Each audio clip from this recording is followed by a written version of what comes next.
Como é interessante, muito interessante, importante acima de tudo, um time não depender única e exclusivamente de um jogador.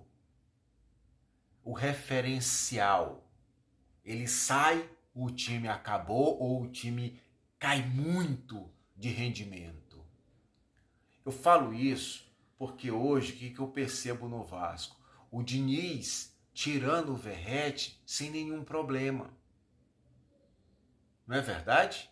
O Verratti sai, mas o Vasco continua, de uma certa forma, com um poderio ofensivo, porque esse menino aí, esse Ryan, hoje ele deu essa opção para o Vasco, ele dá essa opção para o Vasco, fazendo com que o Vasco respire ofensivamente, tá? Então o Verratti sai, o Vasco não fica sem a sua referência de gol, ou sem a sua referência no ataque. Isso é importante para um time que está ali lutando para se afastar cada vez mais do rebaixamento. E hoje o Vasco conseguiu se afastar ainda mais dessa tal de zona da degola ou zona maldita, né? O Vasco hoje atingiu aí a 10ª colocação na tabela, se eu não tiver enganado, se eu não olhei errado, tá, pessoal?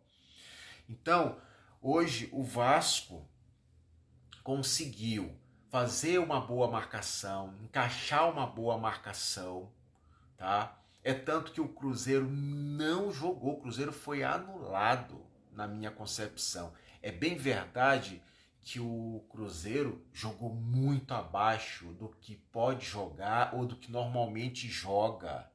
O Cruzeiro hoje, olha, há muito tempo eu não via o Cruzeiro jogar tão abaixo do que jogou hoje. O time não conseguia criar. O único cara no Cruzeiro que ainda conseguia fazer uma jogada através de um passe bem feito, através de uma leitura interessante de jogo, era o Matheus Pereira. Ele ainda criou alguma coisa. Só que o Matheus Pereira estava em uma sintonia e o time do Cruzeiro, o restante do Cruzeiro, estava em outra sintonia. Então não conseguia encaixar, a coisa não andava, né? Não rolava. Tá? Até o seu homem em gol praticamente passou a maior parte do tempo sumida no jogo, porque justamente essa bola não achava ele, que era o Caio Jorge. Entendeu? Muito apagado o Cruzeiro hoje. Nem parecia um time que estava buscando a liderança do campeonato, porque se pelo menos empatasse, iria empatar em número de pontos com o Flamengo, né? E se ganhasse, ia dormir na liderança. Mas voltando ao Vasco, né? Eu hoje vejo o Ryan, né? Tanto eu não trouxe ele aí à toa, como esse homem, como essa referência ofensiva do Vasco, além do Verratti. O Verratti é um brigador, o Verratti é um cara que se entrega até a alma, é tanto que saiu aplaudido do jogo, não porque marcou gol, não porque estava o tempo todo com a bola, mas porque foi importantíssimo sem a bola, justamente porque se entrega ao jogo. Isso é interessante, isso é importante. E o torcedor percebe isso. É evidente, o torcedor não é bobo. Ele consegue perceber isso. O Coutinho volta, talvez eu diria que não voltou a jogar aquilo que sempre jogou, né? Mas o Coutinho, não só hoje, mas em partidas anteriores, está sendo um jogador muito importante na criação, na transição da jogada meio-ataque e na cadência do jogo.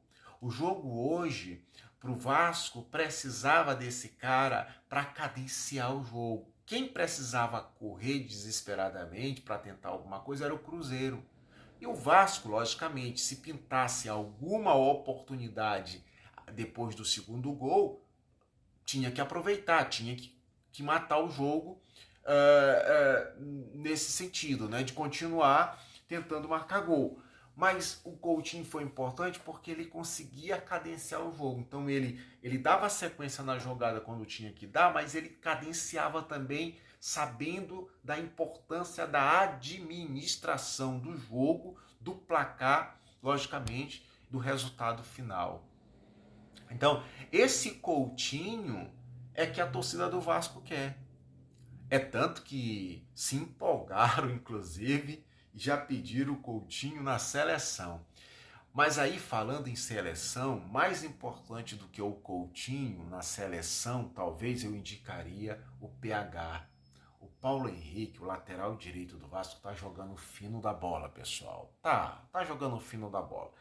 E ele é o cara que ele tá conseguindo fazer, ele não só tá bem preparado fisicamente, tecnicamente, mas como ele faz a leitura do jogo de forma correta, tanto para defender quanto para atacar. Vamos lá para o segundo gol do Vasco. A bola que é lançada tá muito mais para o zagueiro, tá muito mais para o sistema defensivo do Cruzeiro, não é verdade? Só que aí, o que acontece? O cara ainda assim acompanha a jogada. Ainda assim ele está em cima. Ele está acreditando na falha do zagueiro. Ele está acreditando no erro defensivo do Cruzeiro. É tanto que aconteceu. E quando aconteceu, por ter acreditado na jogada, ele pegou a bola e na saída do Cássio não deu outra. 2-0 para o Vasco. Então, percebe que quando a gente diz que um jogador está jogando muito, não é apenas quando ele defende ou ele ataca, mas é quando ele está conseguindo também fazer a leitura daquele jogo de modo a se antecipar, inclusive, às jogadas. É assim que eu estou conseguindo ver o PH.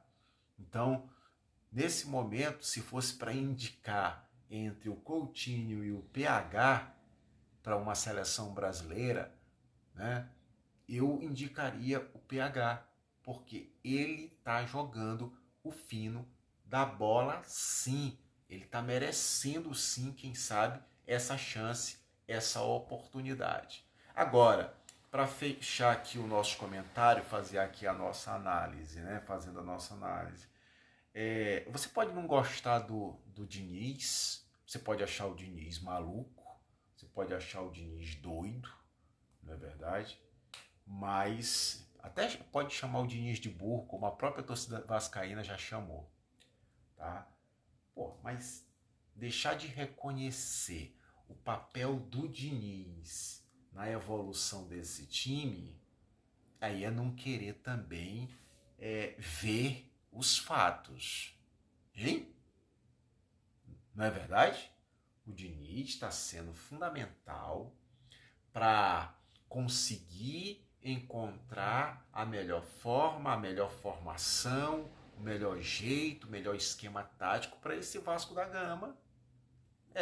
Com certeza, não tenha dúvidas. 3 partidas pelo Campeonato Brasileiro, 9 pontos, ganhou 7. Desafio maior do Vasco da Gama vai ser o jogo contra o Palmeiras fora de casa, tá? Vai ser um baita de um desafio para o Vasco, porque é um jogo contra um time poderosíssimo, tá?